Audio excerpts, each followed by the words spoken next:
Retribution has arrived. Harry and Meghan became substance abusers. Hello everyone, welcome to the William Royal channel. Rain or shine, don't forget to watch our videos. My video today with an extremely interesting discussion topic. Can you guess what it is? Well, it's definitely unpredictable. Do you think Harry and Meghan is subased? Do you think Harry and Meghan are substance abusers? I really want to know what you think. Please comment below so we can all know each other's thoughts. As for my opinion, let's just be blunt and discuss Harry and Meghan's lifestyle choices. Yours was quality. We can observe very erratic and bizarre tweaking behaviors, particularly with Harry during the late Queen's funeral, where Harry twitched, brooded, mumbled, and generally couldn't sit still as he was missing his fix in the public eye that long, interminable day. He used to be able to stand at attention in public, door-long engagements, or in state ceremonies, and was once a confident, articulate, and engaging public speaker. Now his fumbling, incoherent speeches are made to empty chairs as he twitches and stumbles through his low-energy, jumbling word salad.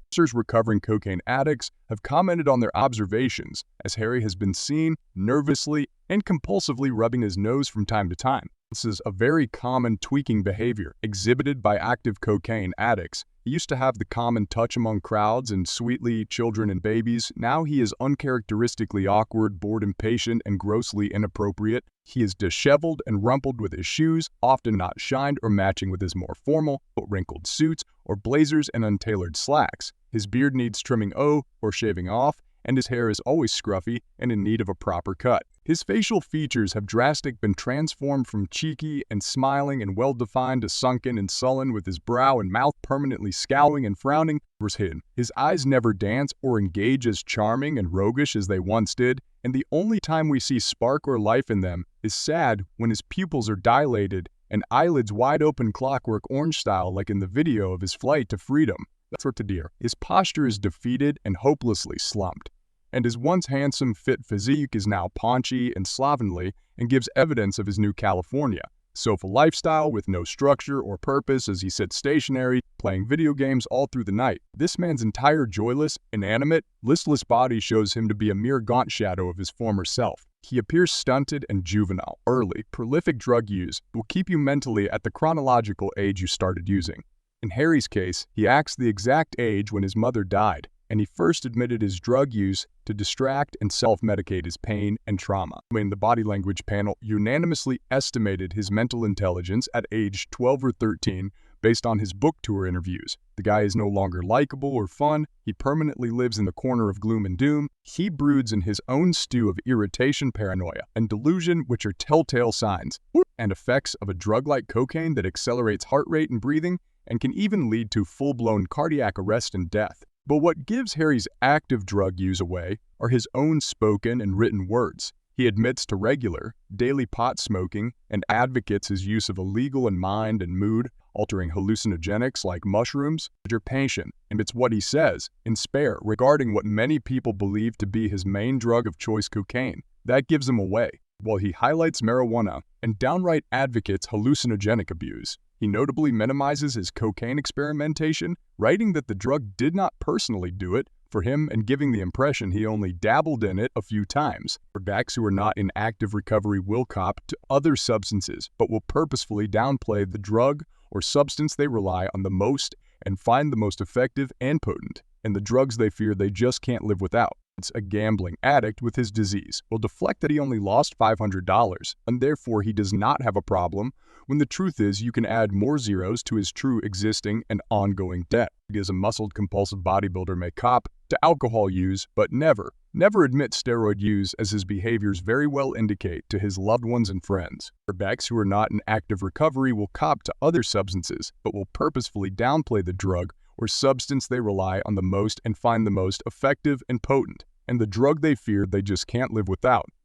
A gambling addict with his disease will deflect that he only lost $500 and therefore he does not have a problem, when the truth is you can add more zeros to his true existing and ongoing debt. Muscled compulsive bodybuilder may cop to alcohol use but never admit steroid use, as his behaviors very well indicate to his loved ones and friends. So when Harry dismissed cocaine as a past fleeting dalliance, the red flags of "look over here but not at me" came up for me. Reading and talking to addicts in recovery have given me an insight into the denial that keeps the addict in his disease. The dependency is physiological and psychological, and is often treated by professionals and specialists as a dual diagnosis, addiction coupled with a personality disorder. Harry freely admits to depression, paranoia, and crippling anxiety. The pleasure sensors in the brain seek out more and more of the substance to generate that initial euphoric high and often OD, and may even succumb to death or permanent brain damage as the unending quest to recreate that first blissful rush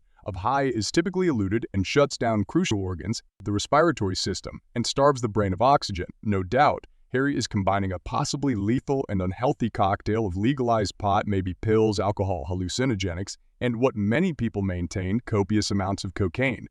As for Meghan, it is common knowledge that she is a party girl. Desperately trying to break into the inner Hollywood circles, Meghan went to regular parties that demanded a bevy of pretty, aspiring starlets in hopes of them hooking up with industry insiders and powerful bigwigs with connections and money. She is known to be a fan and connoisseur of the Peruvian marching powder and was rumored to make undocumented trips to the U.S. to procure her drug, even while associated with the royal family across the pond. Creatives and shakers in Hollywood have been known to tout their accepted use of cocaine to inspire creativity and meet stressful and constant deadlines. And now Meghan is showing her own tweaking behaviors of late as her own appearance features dirty and thinning hair, muddy complexion, chipped nail polish and bitten nails and ripped cuticles, ill-fitting and inappropriate, wrinkled, stained, dragging clothes. Crowds close to her have reported her reeking of booze and cigarettes. She is truly the Duchess of Unkempt, and her behaviors in public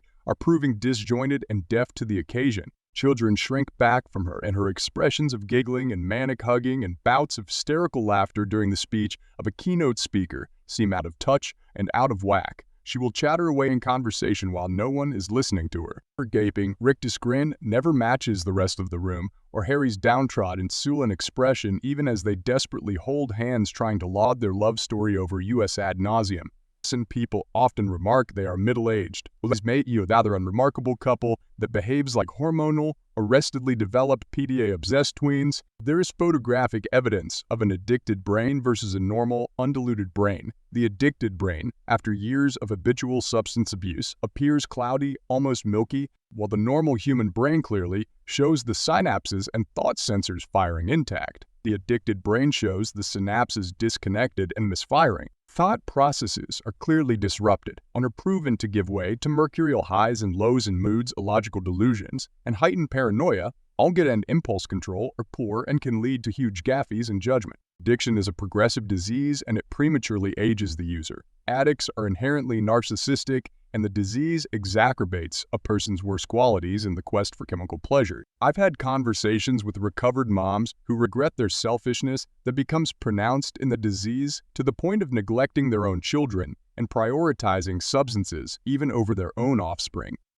I was so entitled and hedonistic in my addiction to the detriment of my own babies, one recovering mom admitted to me.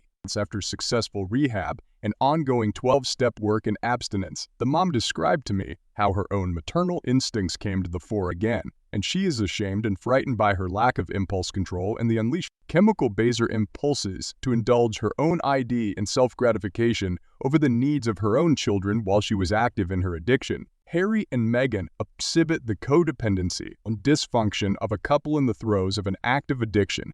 They are Bobby and Whitney 2.0 versus a regal, royal, serene, loved-up couple Meghan is so desperate to portray to the public in order to stick it to the Wales and Camilla and Charles. Many addiction specialists and laymen fear for Harry's life. He is a mentally and chemically compromised individual who is in severe danger of accidentally or purposely ODing or self-harming in an attempt to self-medicate and soothe himself. He has the opportunity for sobriety and recovery, but only if he scrubs Meghan Markle from his life, which will be near impossible to do with Meghan isolating him in a community property state, where a California family court deciding custody of the children may keep him in California to maintain shared custody once either of them first file for divorce. Meghan is more of a wild card in terms of recovery. Her NPD makes it highly unlikely that she will ever acquire successful sobriety through rehab or abstinence. The cracks in her facade and her marriage are becoming painfully obvious to see. The key to sustainable sobriety and recovery requires acknowledging you have hit your bottom or all-time low. Natural consequences must not evade the addict so he can discover true accountability and accept responsibility for his actions. So Harry has sorely missed those natural consequences as he has been protected his whole life by the palace, the British Army, his parents' royal protection officers, and even the UK press. He has made his mission in life to hate on and litigiously censor and shut down. Tapping the belief that there is a higher power greater than themselves helps the addict find the accountability and humility necessary to achieve a happier, sober, productive, and peaceful life. So what are the chances Harry or Meghan seek to proper treatment and maintain a sober lifestyle? Was either one treatable? 5 words keep going through my head, uttered astutely and prophetically by one of Her late Majesty's favorite ladies. This will end in tears. And you, how do you feel about this issue? Please comment below to let me know. I will be happy to read your shared comments, and don't forget to support us by liking, sharing, and subscribing to the channel. Now goodbye and see you again in the following videos of the William Royals channel.